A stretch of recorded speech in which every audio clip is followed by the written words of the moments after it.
Καλησπέρα, παιδιά. Σήμερα αρχίζει ένα νέο podcast στην Green Area. Βασικά, μία σειρά από podcast.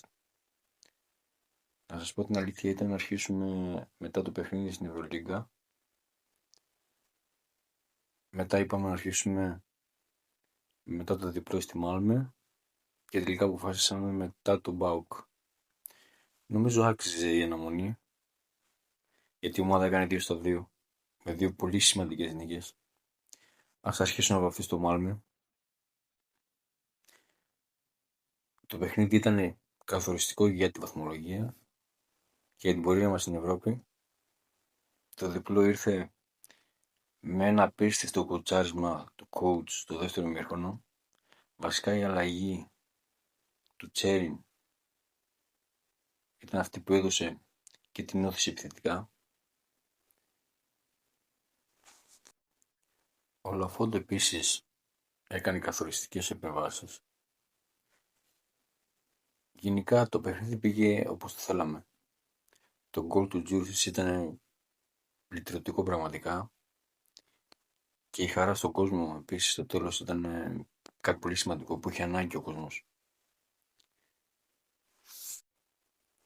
Η ομάδα με αυτή τη νίκη έφτασε στους 6 βαθμούς. Πραγματικά είμαστε πολύ κοντά με βάση και το επόμενο πρόγραμμα να διεκδικήσουμε την οκτάδα. Ακολουθεί Στουμ Γκράτς, το Άκα και η Βιτόρια Πλεζέν. Αν η ομάδα κάνει το 2-2 θα πάμε στους 12 βαθμούς.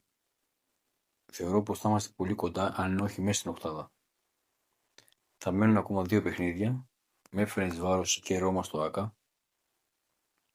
Ακόμα και εκτός που είναι η Φερεντσβάρος μπορούμε να κάνουμε το διπλό.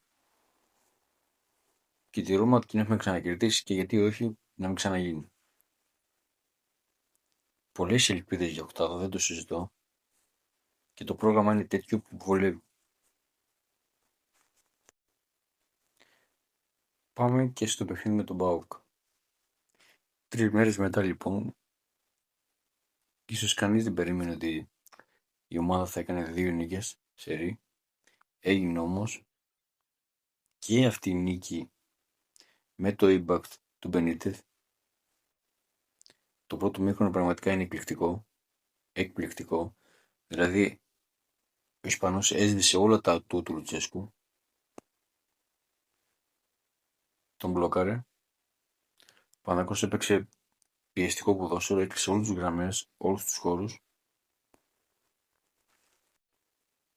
Μην ξεχνάμε πως ο Παναθηναϊκός είχε σοβαρές ελλείψεις, δηλαδή έπαιζε με 7 απουσίες βασικών. Παρ' όλα αυτά οι παίκτες έδωσαν το κάτι παραπάνω. Κέρδισαν και η νίκη δίνει πολλά παραπάνω από αυτά που θα περιμέναμε. Δηλαδή έφερε αισιοδοξία στον κόσμο. Βλέπουμε το κλίμα γενικά στην ομάδα να έχει αλλάξει. Οι 2 νίκες αυτές έχουν φέρει τον κόσμο πιο κοντά. Δηλαδή οι λεωφόροι ήταν γεμάτοι, τα συνθήματα ήταν πολύ έντονα, ο κόσμος στήριξε μέχρι το τέλος. Είδαμε και στο τέλος οι παίχτες πήγαν στο πέταλο του 13 για το χώρο το μαγικό. Ήταν μια σκηνή η οποία είχε λείψει από τη λεωφόρο. Ο κόσμος έχει ανάγκη αυτή τη νίκη και γενικά τις νίκες σε τέτοια παιχνίδια. 2 σερί νίκες ήταν πραγματικά κάτι πολύ δυνατό για τον κόσμο. Και αν συνεχίσει έτσι, σίγουρα ο κόσμος θα στηρίξει ακόμα περισσότερο. Θα πει κάποιος γιατί η ομάδα είχε αυτή τη στάση στο δεύτερο ημίχρονο. Αλλά παιδιά, μην ξεχνάμε ότι η ομάδα γύρισε Παρασκευή από τη Σουηδία. Υπήρχε κόπωση, μην ξεχνάμε τις απουσίες. Οι αλλαγές ήταν ελάχιστες που θα μπορούσαν να γίνουν. Το είδαμε. Βασικά ήταν μια τακτική, δηλαδή η ομάδα έδωσε χώρο στον ΠΑΟΚ και πάλι δεν απειλήθηκε. Το γκολ του Κωνσταντέλια δηλαδή ήταν από μια ατομική ενέργεια. Η ομάδα ήταν πολύ καλή και στο δεύτερο ημίχρονο. Ας μην έκανε τις ίδιες φάσεις με το πρώτο. Δεν απειλήθηκε ούτε ο Λαφόντ, Και γενικά ο Παναθηναϊκός έβγαλε ένα δεύτερο ημίχρονο χωρίς άγχος. Θυμόμαστε τι γινόταν στα προηγούμενα παιχνίδια. Ο πανικός που υπήρχε, μήπως δεχτούμε γκολ, αυτό δεν το είδαμε στο δεύτερο ημίχρονο. Είναι και αυτό μια δουλειά του Μπενίτεθ, ξεκάθαρα. Οι παίκτες αρχίζουν και έχουν μεγαλύτερη αυτοπεποίθηση και αυτό θα γίνει ακόμα καλύτερο τώρα που αρχίζει μια διακοπή 15 ημερών. Θα δουλέψει σε αυτό το Μπενίτεθ και σε άλλα θέματα, όπως τα τελειώματα των επιθετικών, γενικά η φάση στην επίθεση. Έχουμε χάσει πολλές ευκαιρίες, παιδιά, σε όλα τα τελευταία παιχνίδια. Και θα υπάρχουν και επιστροφές. Ειδικά ο Πελίστρη θεωρώ πως είναι για μένα προσωπικά ένας πολύ καθοριστικός παίχτης στα extreme.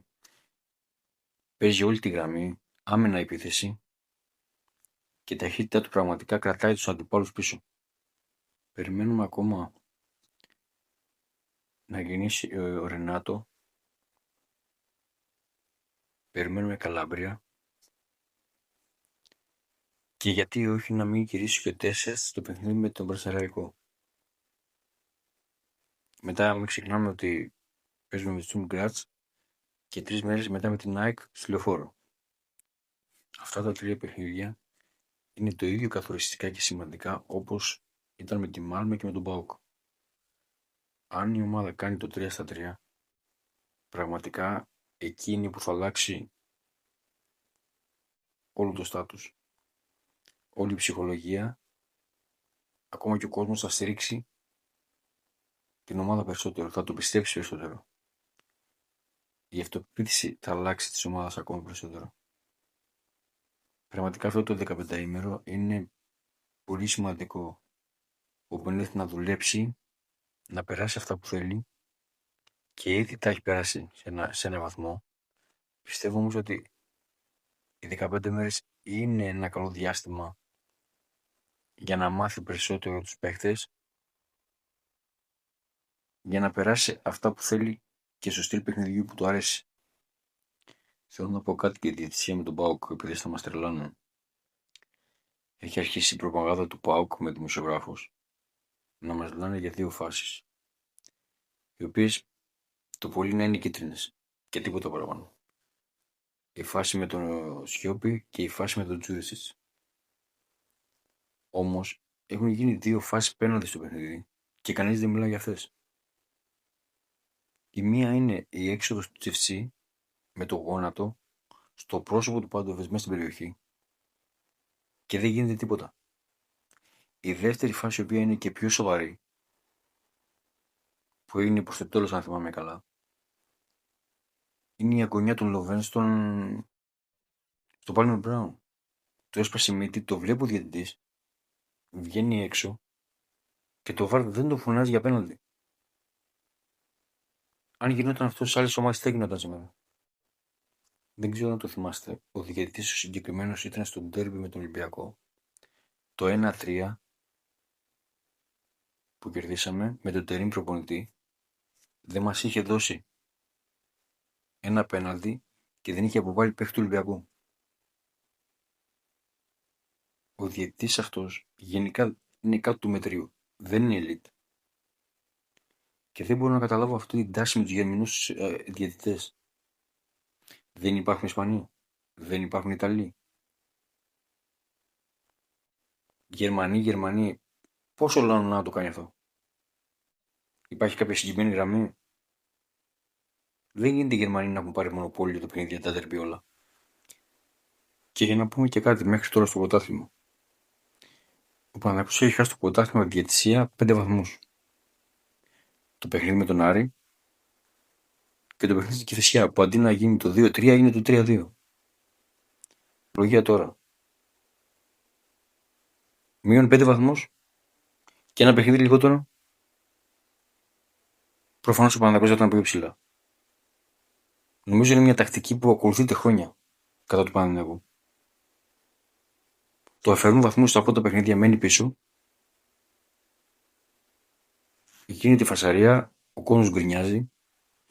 Μπαίνει σε ένα φαύλο κύκλο η ομάδα, απομακρύνεται από το πρωτάθλημα και την κατάληξη την ξέρουμε.